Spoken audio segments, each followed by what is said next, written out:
How's it going, everybody? Marvel Across 316 back with another comic book video. In today's video, we are going to be looking at Steve Ditko's Spider-Man. If you didn't know, Steve Ditko pretty much drew and pretty much plotted a lot of the early Amazing Spider-Man issues, starting with issue number 1 all the way to issue number 38.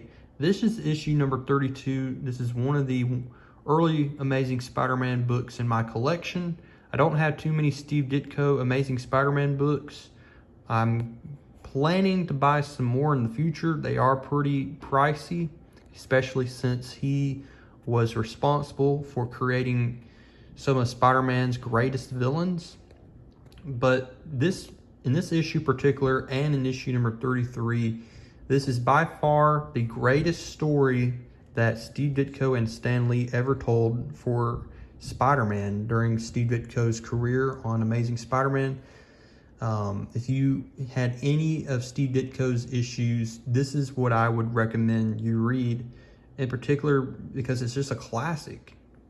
And the reason why it's a classic, because in issue number 33, Spider-Man is seen to, be the underdog, and he lifts up that heavy machinery, throws it off of him. It's a classic scene. I wish I had that issue, but this is the issue that precedes that issue, in issue number 32 right here, Man on a Rampage. As you can see, as years go by and it got to 1965, Steve Ditko was very responsible for a lot of the plotting on these later issues that he drew.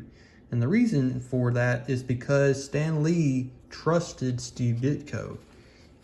Stan Lee at the beginning was coming up with a lot of the material for these stories, but as Steve Ditko continued to impress Stan Lee began to just trust Steve a lot more, gave him pretty much creative freedom on a lot of these stories. And by issue 32, I would say that a majority of this story was not Stan Lee's doing, but it was really Steve Ditko. He's the one that came up with this classic story where we see Aunt May is deathly ill, and Peter Parker, being the nephew and the underdog of this series here, needs to find a way to save Aunt May, and the only way possible is to get this isotope.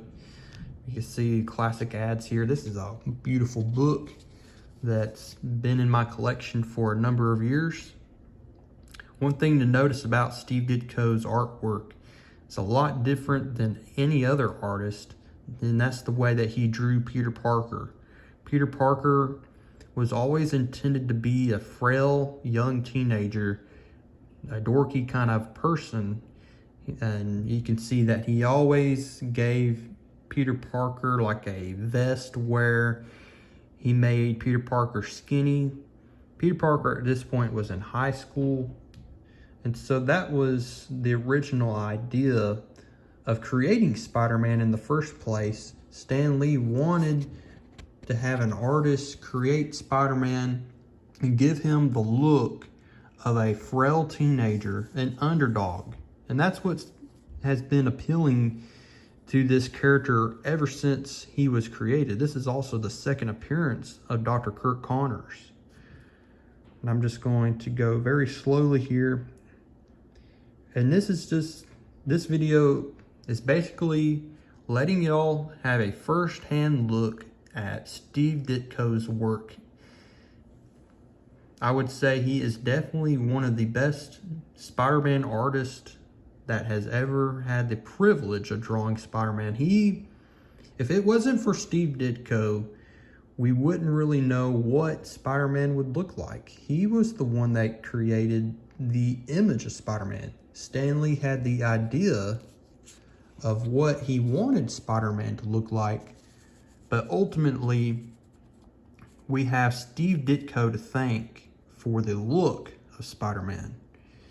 And as I continue to look more and more closely at Steve Ditko's work over the years as a collector, I can tell you that I have begun to appreciate his artwork a lot more. One key detail about Spider-Man, the way that he drew Spider-Man, is the way that he gave Spider-Man his eyes. His eyes are definitely a lot more closed. He gives Spider-Man like slits in his eyes here.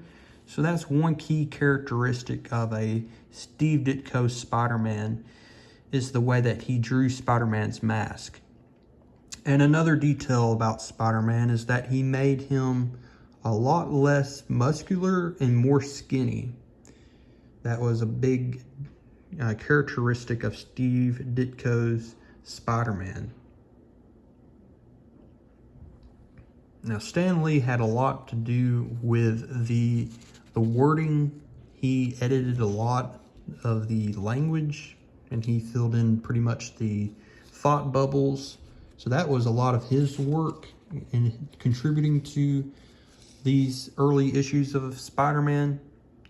But when it comes to creative and coming up with the storylines, I would say Steve Ditko was the man for that. And we as collectors, we give Stan Lee a lot of credit, but we tend to forget the impact Steve Ditko made on these early issues of Amazing Spider-Man.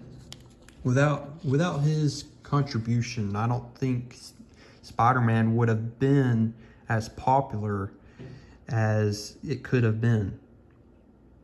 So I have a lot of appreciation for Steve Ditko. And of course, Steve Ditko was also responsible for creating none other than Dr. Octopus. And that's very important. I mean, because Dr. Octopus has been pretty much one of Spider-Man's greatest villains. And as you can see, he looks a lot different than the way that he appears in other issues drawn by other artists. But yeah, folks, this is just showcasing Steve Ditko's early work on Amazing Spider-Man here. I just wanted to go ahead and show y'all some close-ups of Steve Ditko's artwork. If you had not had any experience looking at Steve Ditko's work, this video will let you have a little bit of an idea of Steve Ditko's work. Whenever you come across an Amazing Spider-Man issue like this, I want y'all to basically say, okay, yeah, I know that has to be Steve Ditko. So yeah, this is where that classic scene comes up, but that's going to pop up in next issue in 33. And so yeah, that's how we end this issue. Spider-Man left helpless. And so definitely, if you were to read any of Steve Ditko's work on Amazing Spider-Man, I would definitely recommend this issue and issue 33. I hope you liked this spotlight of Steve Ditko's work on Amazing Spider-Man, just to give you an idea of what his work looked like. Go ahead now and drop a like on this video. If you want more videos just like this, comment down below and let me know what artist you want me to do next on a spotlight, and I will see y'all in the next one.